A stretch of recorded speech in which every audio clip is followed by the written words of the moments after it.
Hey everyone, I'm Cassie with 3H Farms. I make soap, particular soap that uh restart. I can't restart with a live. If I wasn't live, I would be editing that out or deleting it. I make goat's milk soap. It is my favorite soap, and we have sensitive skin and eczema, so I try to make soap that even the people with the most sensitive skin could use, like us. I come across some fragrance oils. Little backstory: all essential oils are good for you. So, finding that out, I researched tons of fragrance oil companies and found a few companies that don't have those terrible cancer causing chemicals or that irritate our skin. Made small batches and tested them out on myself. I bought little sample fragrance oils and tried it out. So I'm going to share that with you today. I'll share it with you now. Let me grab one. This is the company that I use. One of the companies, Bulk Apothecary, is a great one. This one is Rustic Essentials. It's really, the sun's coming through. So now the clouds are breaking, so we're about to have rain here in Texas. So anyways, I made a red, white, and blue soap. Can you see that real well? I'm not sure if you can. The swirls come out amazing. I'm going to pop it out of the mold. Don't be a salty heifer. That's advice to everyone. I'm going to pop this out of the mold, and you are going to see it firsthand.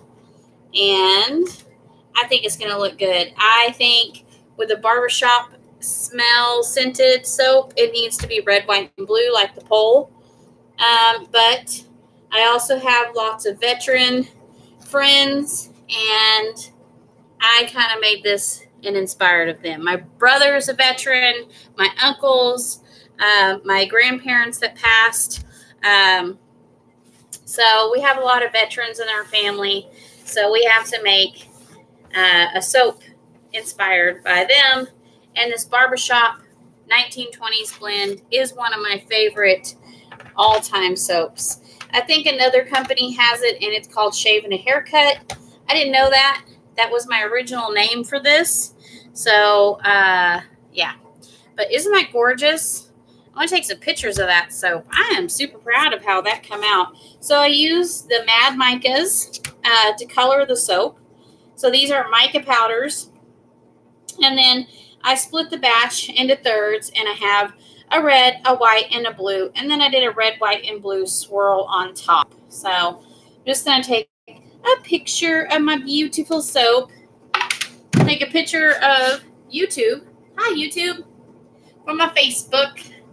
So let's get to cutting this soap. This is my favorite part. One of my favorite parts.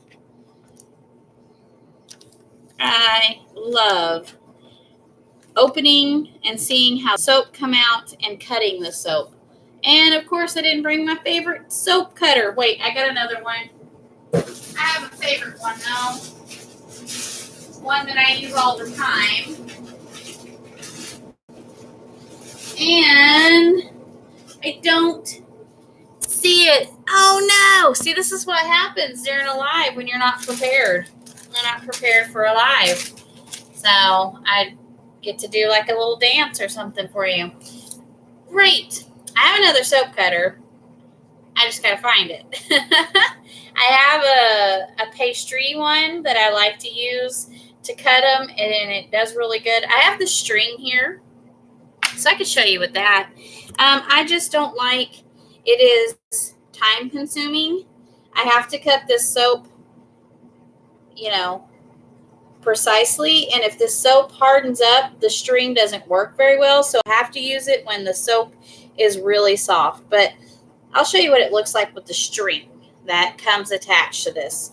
Just to let you know, the soap cutter come from Amazon, and I like it, but my husband is going to be making me another one. So there we go with the string. It cut beautifully, and I love the way it looks. So I love it. It looks good, but the string kind of leaves a little bit of a mark.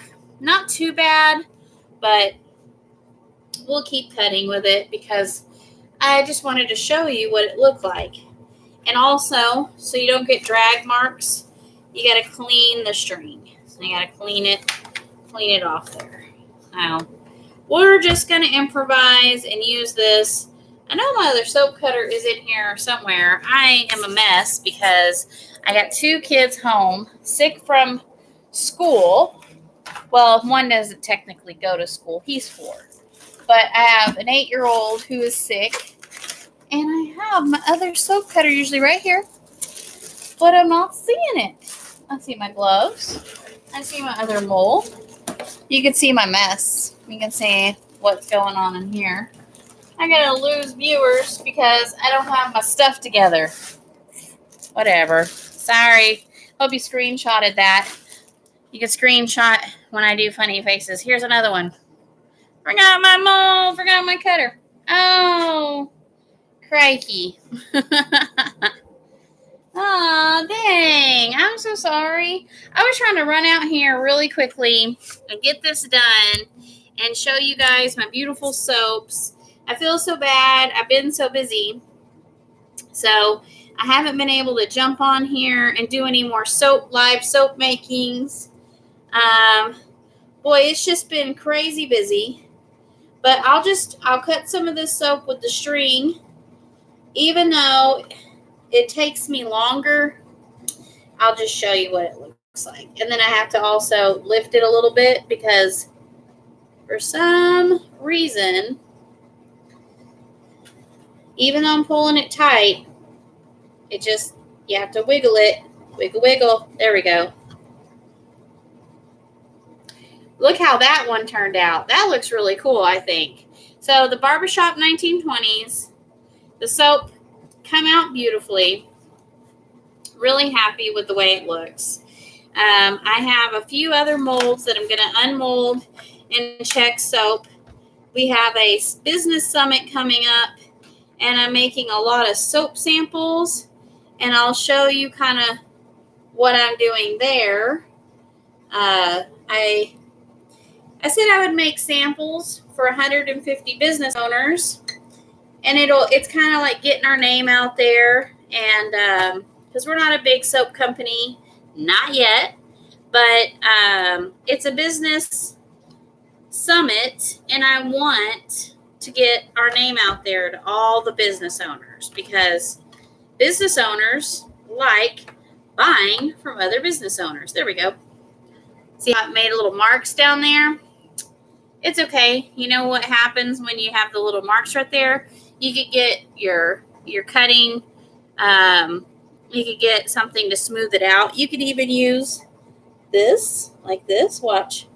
Kind of help smooth it out a little bit more. But no, I don't want to keep using the string because it's going to take me forever. So I will run in and get my cutter. But while you want to see what it looks like in there? Oh, it looks so beautiful. I love it. Okay. I one time made that and they said it looks like the soda. I don't know if I'm allowed to say it. So let me pop you back up here. Since I can't finish cutting, I'm going to show you some other things that we do. I make little soap samples. These heart molds are not just for Valentine's. I make soap samples for when we go to different events. And so I've got about 300 of these to make, which I was only asked to make 150. But by the time you get, I don't know, I'm thinking one might not be enough. This is our activated charcoal, and this is in the pipe smoke. This is Rustic Essential Pipe Smoke. It is another bestseller, so I love this. Let me take you over here and show you my other soap samples. Hold on one second. Before I do that, I also made pipe smoke loofahs. The loofah soaps are some of our best-selling soaps. I cut a large loofah into slices, about 1-inch thick slices, and I pour the soap into my mold, and then I squish the loofah down, so you have like a little soap dish built right in.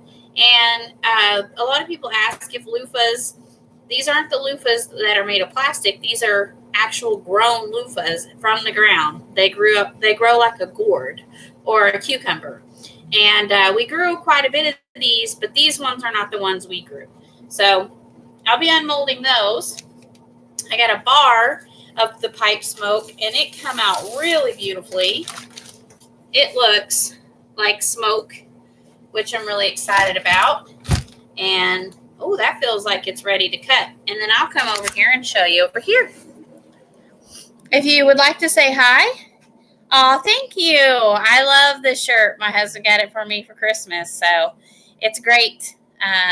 It's a great saying. I have the little heart soaps, my sample soaps, the little ones. I got these little molds from Amazon. Oh, I'm sorry, the lighting's not very good. I got these little molds from Amazon so I can make little sample soaps. And I sell these for like $2. We take them to when we do the trade shows, the vendors market, stuff like that. So it's good to have. And then I'm venturing into kind of some little shape soaps, cactuses. We're in Texas. You got to have cactuses. And I love coming in here and smelling the soaps. I know that sounds funny. But I have the pine and juniper soap. These are all goat's milk soaps. We had made some vegan-friendly soaps over the Christmas season for Christmas, but really, I love the goat's milk soap. Nothing against people that are vegans or anything like that. Our goats are very well taken care of, and they need to be milked or they would be miserable. This is pipe smoke. This is what that one's going to look like. One of our best-selling one for guys and gals. I made a new one with patchouli, lily of the valley, and can't remember the other fragrance, but it come out like looking like ocean. And so I asked on our Facebook and our TikTok page for name helps. I got a lot of good names, so I'll be doing that. This one is cucumber melon. This is, oh my gosh, this is the smell of the 90s. This is when I grew up. I'm born in the 80s, but I grew up in the 90s. I mean, I have a lot of 80s love, but I love the music, but I love 90s music and stuff too. And oh my gosh, that song from Blind Melon, No Rain. Yeah, if you don't know what I'm talking about, look it up. I don't know if I'm allowed to sing it, and I can't sing, so you don't want me singing. Let's see what else. This one is blackberry. This is our blackberry and activated charcoal soap. Oh my gosh, I love this one. It is so good. That's a fragrance oil. Very gentle, has never irritated our skin. This is one of our very first soaps, and it is the classic, most amazing soap ever. It's made with lavender essential oil, and I use the French lavender, which is organic. You're not going to get any of those chemicals, and it doesn't smell like English lavender. There's a difference. English lavender is very manly, musky smelling. Not a fan of that one. This one, oh my gosh, I love it. It smells so good. It's my favorite. I got cucumber mint because I'm a mint. I love mint. We have a rosemary mint soap that is also made with essential oils, and it is one of our best sellers too. I mean, I love the smell of rosemary, but this is cucumber mint, and I love it. And these are all soaps that are curing here on our shelves. I turn it this way so you can see. This one is calendula and activated charcoal. This is all natural. The calendula oil has a nice fragrance to it, but it's not overpowering and not strong. And that is, if you have skin problems, get some calendula. Calendula is how I used to say it. Calendula is like the proper way, but I'm from Texas, so we butcher up the English language quite a bit. And so calendula, but I use the calendula in my body butters. And I had a video, but I think there was some music in the background and YouTube took it down. So I don't want any copyright strikes. So I got to get better at doing that. I try to watch out for that. And then lastly, the last soap that I cut the other day was our honey and oat soap. And it has a nice sweet smell to it, which the honey just gives it, the honey and the milk give it a natural sweet smell to it, but it doesn't have fragrance oils. It doesn't have essential oils. It's made for people with super sensitive skin. And then I also made a lard soap, which a lot of people are kind of iffy about, but if you look up on your ingredients on everything you use, you're either using lard or tallow, and there's several different names for it, but it's either beef fat or pig fat. And so a lot of people that don't even know and not even aware of these things. So, look at those labels. Everything that we sell, we label, so you know what's in our soaps. You know what you're getting. The soaps that I make most of the time, besides the lard soaps and the vegan soaps, is our goat's milk base recipe. We have a video on our channel. It is olive oil and coconut oil. I just started using a variation of olive oil and canola oil because the bars aren't very hard. Sometimes it takes a long time for them to cure because of the olive oil. But I have found that the canola oil is amazing with the olive oil, so like a good mixture. And then we put in another little secret ingredient in there. It's not really a secret because I share it. So check out our soap making videos. But right now, I'm at a standstill. I either have to pop out these soaps and get my butt inside and get my cutter, or I have to try using this wire, or it's not even a wire. It looks like fishing string. So I am going to pop out these soaps really quickly. If anyone on here would like to pop in a question in the comments before I go, I have to go inside, take care of my little guys. Their older brother's home, so he's keeping an eye on them for me, but they're not doing too good. Strep throat took my kids. I've been cleaning my little heart out, trying to keep everyone well. I definitely can't get sick, so just trying to get everyone well. We went to the doctors, got the antibiotics and stuff yesterday, so they should be well in a couple of days. And the doctor said they're fever-free for 24 hours. They can return to school, so that's awesome. But thank goodness that's all, and my little boys are pretty resilient. So if you have any questions, pop them in the comments and the chat. I'll do my very best to answer them. And I'm just going to finish popping out these hearts so I can take this mold in. I have lots more hearts to make for soap samples. And so I got to get these molds in the house and wash them up. Pretty soon we'll have a sink in the soap studio.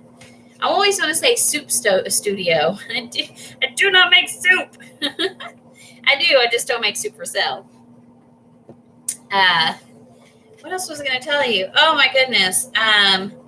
Coming soon, we have our soaps in 2 different locations, but coming soon is a better website. So bear with me if you're going to the website and you're looking at our website. I apologize. I am new to a lot of this and I'm learning it. So any website advice, I'll take it. So I'm working on it and trying to make it easier for people that are going on our website to find out, any questions about our products and stuff. So, well, I guess there's no one else going to ask any questions. And I am almost done popping these hearts out. I definitely appreciate all the views. And sorry about the last video being super quick. Just being a mom and having a farm. Sometimes I get on here and then stuff happens. And then I'm like scrambling to try to hurry up. That usually happens when I'm making soap too. So I'm going to pop off here, go inside, try to whip up some dinner for my family. If there is other content you would like to see besides making soaps, I'll definitely trying to get some goat videos done up. I have a TikTok, and if you would like to watch a goat ram the crap out of me, go to TikTok and have a good laugh. We all gotta laugh at ourselves. So if you don't laugh at yourself, other people are going to anyway. So you just might as well laugh at yourself and join with everybody. This world is, you just got to make the best out of everything. So thank you guys for watching, helping me get my nerves out on these videos. I'm slowly but surely getting better at talking. What is funny is if it wasn't a camera, I would be really comfortable. If you were here at my farm, I'd talk your ear off. So I'm just getting, I don't know, it's something about a camera. I know some people get very awkward when they're around a camera. I used to be very, very awkward. So I'm still learning. I'm still a little awkward, but I'm getting more comfortable as it goes along. So, okay, guys, I'm headed out, or headed in, I should say. I am going to finish cutting the soap in a little bit. I'm going to go in and get my soap cutter. I guess that's it. So thank you so much for watching. And as always, Southerners like to say goodbye 10 to 12 times before they actually go. So bye. See you later. Bye again. Have a wonderful day. And thanks for watching.